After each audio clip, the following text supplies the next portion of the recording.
Have you ever tried to talk to the part of you that's tired and realized you didn't know where to start? What if burnout were standing in the room with you? What would it say? Welcome to The Healing Pen, a podcast about the power of creative writing to help you process stress, reconnect with yourself, and write your way through burnout. I'm Corey Jonke, Amazon best-selling author, leadership coach, pharmacist, and someone who believes that sometimes the words we put on the page can help us heal the parts of ourselves we've been too busy to hear. If you've been carrying too much for too long, you're in the right place. So take a breath, grab a pen, and let's start writing our way back to ourselves. This is The Healing Pen. A few years ago, I remember sitting at my kitchen table at midnight, a to-do list that looked like a city skyline, and a tightness behind my ribs that felt like someone had tied a ribbon around my afternoons. I kept telling myself I wasn't burned out, just busy, until one morning I woke up and the words in my mouth sounded like an imitation. I'm fine. It was then I tried an experiment. I imagined my burnout as a person in the room.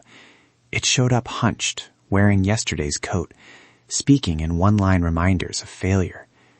Naming it out loud made something shift. For the first time, I could answer it instead of believing it. Let's be clear about what we're naming.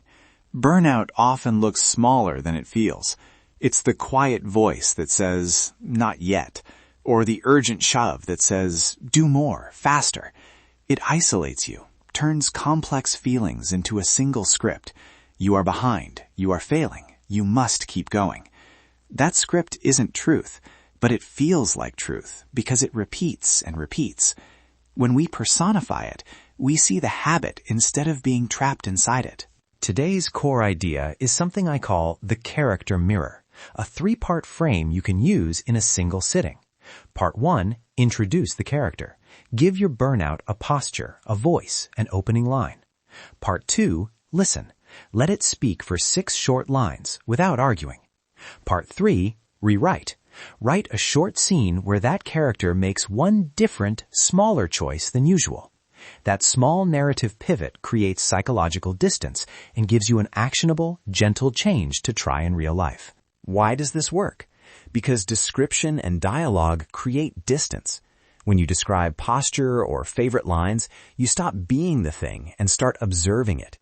Dialogue helps you notice the logic your burnout uses, its favorite arguments, so you can respond rather than react. And a short scene reframes stuckness. Instead of rewriting your whole life, you discover a next step that actually fits into your day. I know you. You sleep late, you miss a deadline, you feel guilty. Do more. Don't rest. Hurry. Hear how blunt that is? That's the point. We give burnout its blunt lines, so we stop taking them as instructions. Now I'm going to guide you through a brief, time-boxed writing practice. Before we begin, a note on safety. This exercise can surface strong feelings.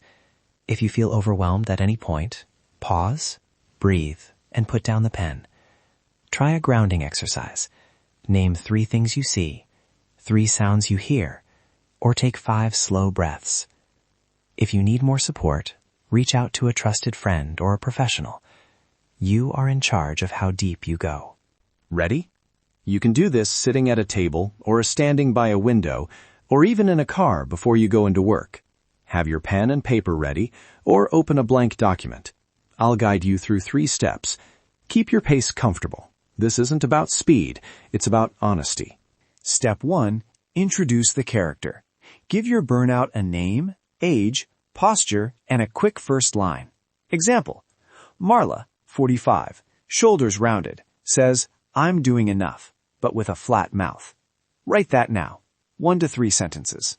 Step 2. Listen. Let the character speak for 6 short lines. These are 1-sentence lines. No explanations, no defenses. Let it say what it wants. If it wants to repeat itself, let it. Try to write 6 lines of dialogue like script beats. When I say go, write those 6 lines. Go. Line 1. Line 2. Line 3. Line 4.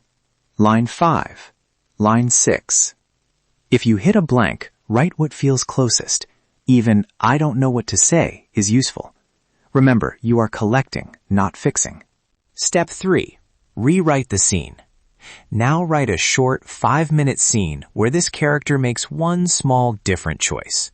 Not a dramatic turnaround, something small that matters. Maybe they let one task go. Maybe they ask for help in one sentence. Maybe they take a 10-minute break and lock the door. Show the sensory detail, what the room smells like, how the character shifts, a single line of dialogue that marks the change. Aim for a brief scene of a few paragraphs. I'll give you an example. Marla sighs, drops her phone face down on the counter, and for the first time in days, she makes coffee without checking email. She hears the kettle, the room goes quiet, and she says, 5 minutes won't ruin it. That small choice rewrites what will happen next. Not all problems disappear, but something softens, and that softness becomes a doorway. If you're writing this right now, keep going for about 5 minutes. If you can't right now, that's okay. Bookmark this moment and try it later today. Notice how even a small scene can reveal a next action you can actually practice. When you finish, take a breath.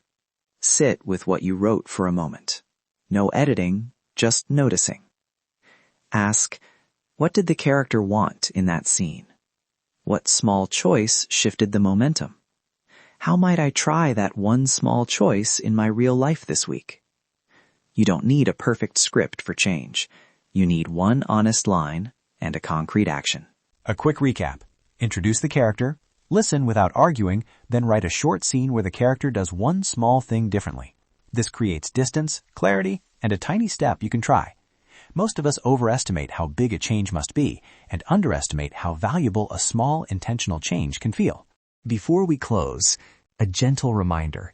You do not need perfect words. You just need honest ones. If what you write feels messy, that's okay. That's exactly where healing begins. Be patient with yourself. Try one small experiment this week. Pick one scene you wrote and actually do the small choice it describes. Thanks for spending this time with me on the Healing Pen. If today's episode helped you see your burnout differently or gave you a line to try, I'd be grateful if you'd subscribe, share the show with someone who needs it, and leave a review. Those small actions help more people find this space. For a downloadable prompt and a one-page guide to the character mirror practice, visit CoreyJonke.com. If you want a better life, you have to write yourself a better story. I'll see you next time on the Healing Pen.